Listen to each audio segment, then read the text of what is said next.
गरीब मायका। मोहिनी के 3 बेटे थे। पति खूब अच्छा कमाता और बड़े घर के ऐश सब था मोहिनी के जीवन में। लेकिन एक चीज जो नहीं थी वो थी सुकून।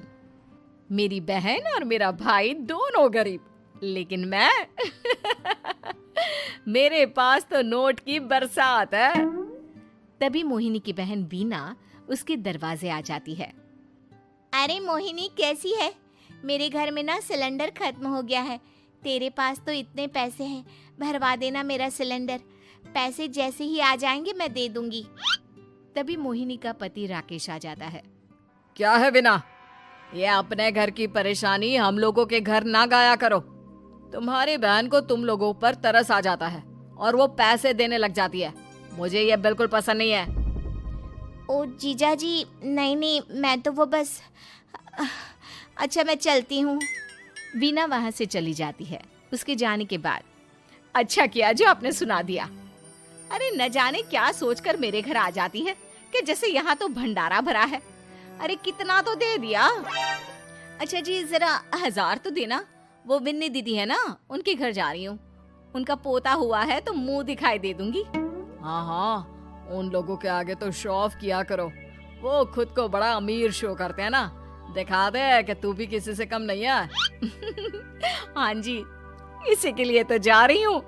मोहिनी तैयार होकर अपनी बुआ की बेटी के घर जाती है, जहाँ उसके पोते का कार्यक्रम चल रहा होता है। वहाँ वीना भी आई होती है। अरे वीना, क्या जरूरत थी यहाँ आने की? तेरे घर पर गैस नहीं है तो वो भरा लेती। क्या करूं मोहिनी, बुआ को बुरा लग जाता नहीं जाती तो। वैसे मेरे पास एक जोड़ा बच्चे का कपड़ा रखा था, वही अपनी चांदी के पायल के साथ देने जा रही हूँ। घर पर गैस थी नहीं, सोचा परिवार यहीं खाना खा लेगा, बाकी सुबह का सुबह देखा जाएगा। मोहिनी को बहन पर दया आ जाती है। वो पर्स से 1000 रुपए निकाल कर दे देती है। ले वीना, लेकिन पैसे वापस कर देना, तेरे जीजाजी हिसाब लेते हैं। मोहिनी भी क्या करती, गरीबी में बहन का सहारा ही उसके जीवन जीने का आधार था। फिर एक रोज, सुनिए, भाई के घर बेटी हुई है, मुझे माँ के पास जाना होगा। अरे उस घर में ना कूलर है ना एसी, कैसे रहोगी तुम? हाँ, वही सोच रही हूँ कि अकेली जाऊं, बच्चों को साथ ना ले जाऊं। चली जाओ, लेकिन ये जो तुम अपने गरीब परिवार से मिलने चली जाती हो ना, मुझे बिल्कुल अच्छा नहीं लगता। पता नहीं मैं भी कैसे मैनेज करती हूँ, लेकिन क्या करूँ। मोहिनी भाई भाभी के घर आती है। मोहिनी, कैसे आना हुआ? तू यहाँ हम लोगों के घर रह लेगी या फिर किसी होटल में रहेगी? क्या हो गया है माँ? मोहिनी को क्यों ऐसे बोल रहे हैं आप?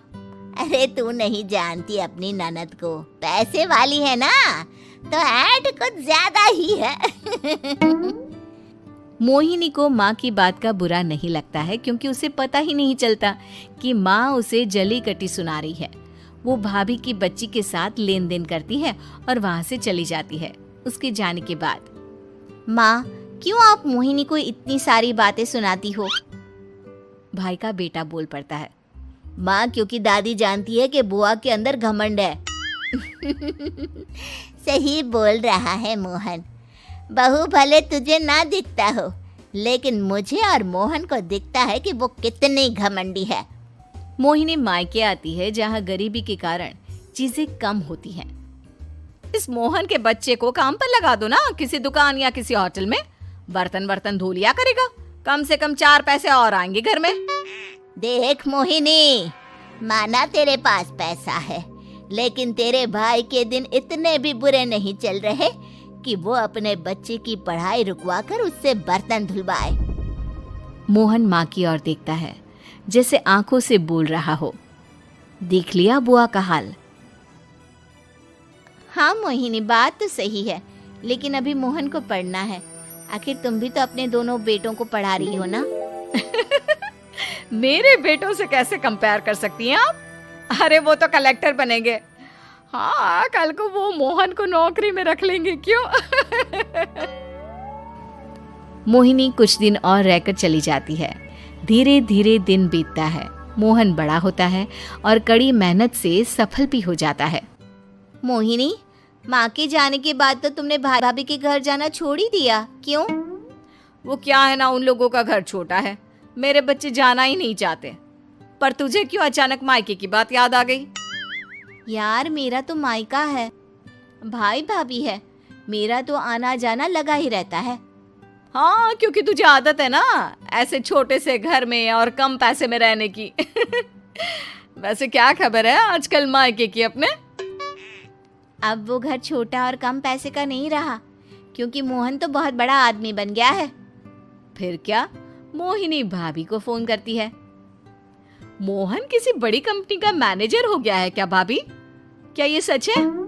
हाँ मोहिनी दीदी, अब तो हम लोगों के गरीबी के दिन कट गए। आपके भाई ने कोई अच्छे कर्म किए होंगे जो हम लोगों का बेटा इतना अच्छा कमा रहा है। देख लो भाभी, पहले भी आपने कई गलतियां की थी, आप थोड़ा संभल कर चलना। भाभी को मोहिनी की बात समझ में नहीं आती कि वो क्या कहना चाहती है। फिर एक दिन वीना मोहिनी से कहती है, मोहिनी, हमारा भतीजा मोहन अच्छा कमा रहा है, क्यों ना मैं अपने बेटे की नौकरी के लिए उससे बात करूं? अरे बुआ का बेटा है, ये सोचकर मदद तो करेगा ना? हाँ हाँ, क्यों नहीं करेगा, उसके बुरे दिन में तो हम भी खड़े थे। मोहन को वीना फोन करती है और अपने बेटे की मदद करने की बात करती है। हाँ हाँ बुआ, क्यों नहीं, आप सिद्धार्थ को भेज दें, मैं अपने ही